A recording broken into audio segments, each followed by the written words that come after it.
If you think spiking is just about jumping high and hitting hard, you're already losing. But today, I'm going to show you advanced spiking techniques that can turn you into an unstoppable force on the court. So here's the first mechanic that we're going to go over, and it is how you want to approach the ball. So let's say we have a ball being set to us right here, right? We could either approach it by jumping up in midair and then just hitting it over. That'd be a regular approach. Or what we could do is we could go and then we could run from the back, jump up, and hit it. That was a pretty bad shot. Let me try again. As you can see, something like that would work. You run up to it and you just hit it down. Now that is a regular approach if you see the ball nice and high right here. Right? You just run up and then you just hit it. But what are some other types of approaches that you can do, and how would you want to maximize this one? Well, for the first one where you're just running up toward the ball and hit it, this is a fine hit, and most of the time you can use it and just get a point. But it's very predictable and there's a lot of other tricks you can use. Now for this one thing you do want to know is to use proper speed control. Because look, right now I'm not using proper speed control, I'm not doing proper timing, and as you can see every single time it says too low. Now, how would you want to actually go and use proper timing to go and hit the ball correctly? Well, obviously when it says too low, obviously you're hitting it too low, right? That is the regular shot, but a too low shot would look something like that. As you can see, it says too low. So, one trick that I could say about too low is, obviously, you want to hit it when the ball is way above you, but also you can try and adjusting your A and W keys. Sorry, your W and S keys to go and lean forward or lean back. I find that when you're leaning forward like this, you tend to have a too low thing pop up way too often. And when you're leaning back, then you have a too low thing pop up less. But that makes sense, as it says too low because you're at a really bad angle of the ball. The ball is right above your head, and thus when you swing, you can't really hit the ball. But if you're leaned back, then you have more angle to hit the ball, and therefore the too low option doesn't appear at often. Next up, aside from the standard approach, we're also going to look at the basic jump. Now you may think that a jump is just really simple, right? You just press space, hit the ball, yada yada yada. But here are some tips when it comes to doing the jump. So, when it comes to your jump, you want to make sure that you time everything. Of course, timing when you hit the ball at the peak of its ball, or simply just timing when you want to make contact with the ball, right? But either way, the jump is very important and it is critical to go and getting the ball over. Now, related to the jump, I also want to talk about the contact point, when you should be hitting the ball. Now, there's different variations of the contact point, and this is all very deceptive. So, the first one is where you hit the ball as soon as you can make contact with it, normally it's at a lower angle, such as that one, right? I'm hitting it prematurely instead of hitting it at the top of my jump. Now this will make it very hard for defenders to predict, right? As if I go and I just hit it prematurely, then they're not expecting it. They're expecting me to hit at the very top of my jump, which also brings me to the second one, which is hitting the ball at the very top of it. As you can see, I'm hanging in the air at the very top. At the highest point, I go and I hit the ball down. Now this type of a hit is very, very predictable, but it gives you the highest angle to hit the ball down as much as possible.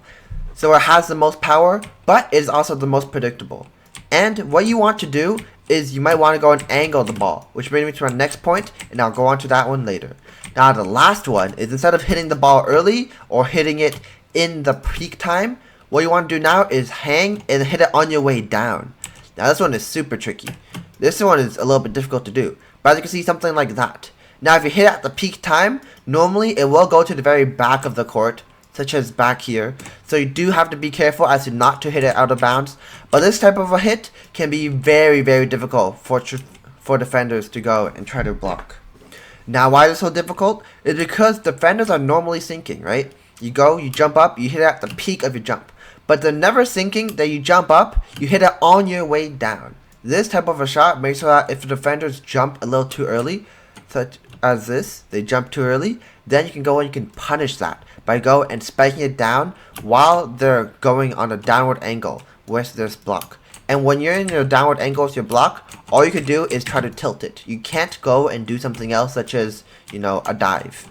Now the next technique we have is deception, which is also related to the tilt. Now, normally, right, when you hit a ball, you wanna, just hit it forward, hit it over, and that's about it. But defenders will come to know this.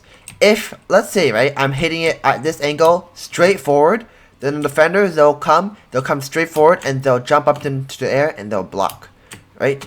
But how do we make this less predictable? What you could do is using the tilt features to go and hit the ball at different angles, right? So I could jump up, press A and hit it, or press D initially, and then I press A and hit it, right? Press D initially, and then press A and hit it. Or what I could do is I could fake my approach. That's a super high level technique. So let's say I have a ball right here, right? I could fake coming in at the front like that, but then last second I go, and then I switch angles, and then I hit it. So it may look something like this, right? I'm coming in like that, and last second I go and I hit it like that. But obviously I missed there, so I'm going to go and do it again. As you can see, something like that, right? It looks like I'm going forward, but then I tilt midair, and then I go and I hit it down a super nice angle, and not directly forward, but just, slightly to the left or slightly to the right, where it just lands and then it's really hard for them to hit it back. So that is how you can use deception to go and try to score more points with your spikes. Now also using regular deception techniques works as well. So let's say, right, every time you spike, you're on this side and you're spiking it forward. And you're just doing that over and over. And then the enemies will probably get used to it, so then they'll position where you are. So on the opposite side of the court, it would be this corner corresponding to that corner right there. So the defenders will just be here waiting for the ball and then just go and get it easily. But if you can't do the deception technique from earlier, what you could do is keep on hitting it on the same side, but then you go and then you hit it on the other side. And the enemies, they're not looking at which direction you come from. All they know is that you're going to hit it to that same corner over and over. And that is when you can hit it to the opposite corner. And the enemies will not be expecting it. Something like this would work. As you can see, something like that, right? I just come in from this angle, it's pretty obvious. But the defenders are always expecting me to hit it towards the far back corner. So if I just hit to the opposite corner, or if I just hit it, to the left a little bit, then it'll be very hard for them to go and hit it back. Now, you know how this, too low approach, you know how this too low icon happens and then you're feeling very sad because it's not a full power spike? Well, you can actually use this to your advantage. So, let's say, right, every single time you spike, you hit it to the very far back. Okay, let me just hit it to the far back. As you can see, right, I'm hitting to the far back. And every single time I hit it to the far back, then the defenders will go to the back and then they'll be waiting for the next one. But what if I go like any other spike, I go up here and I hit it, but this time I go and I hit it fully downwards. Then the enemies will not be expecting it. Or I go one step further. I go and I purposefully using the too low sign, then the defenders are not expecting it. They're not expecting such a ball to happen. And because of that, look, something like that, right?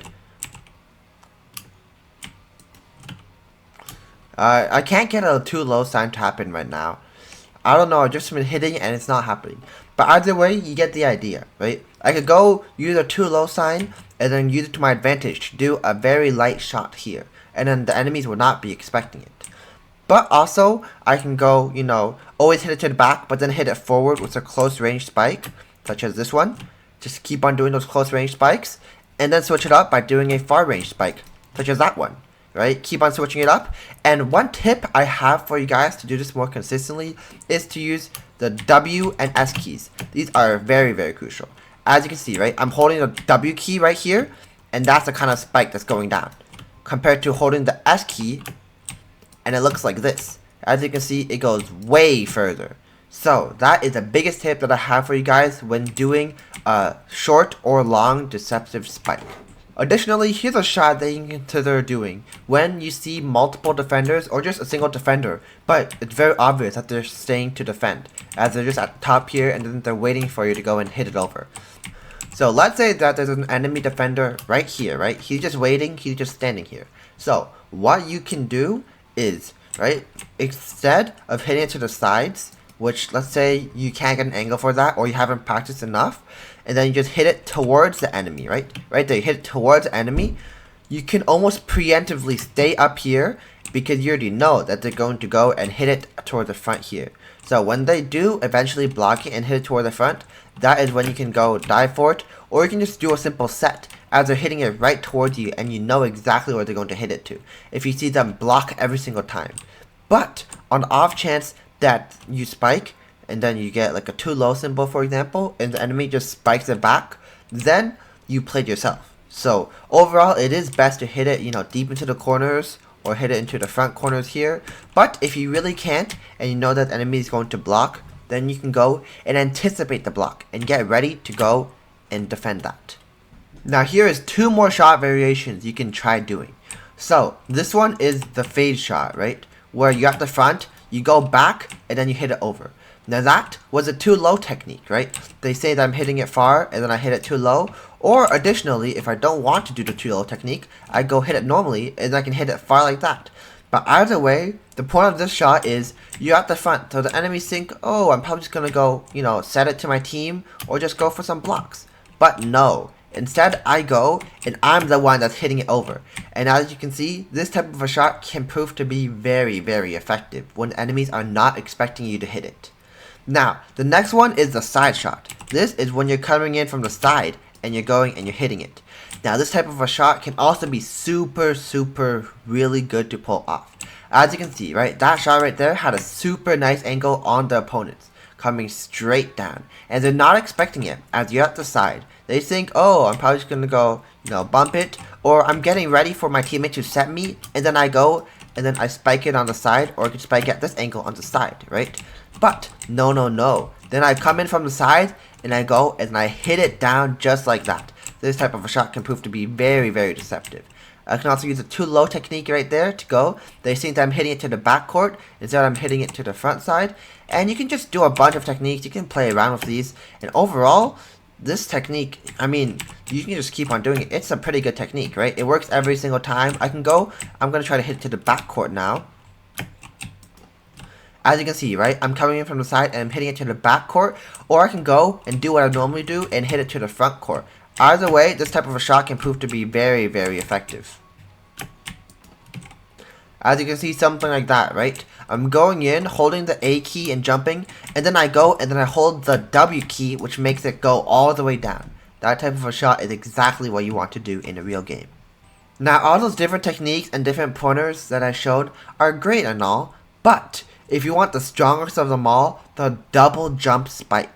Click on this video that I made that teaches a double jump technique, and this other one that teaches the double jump serve.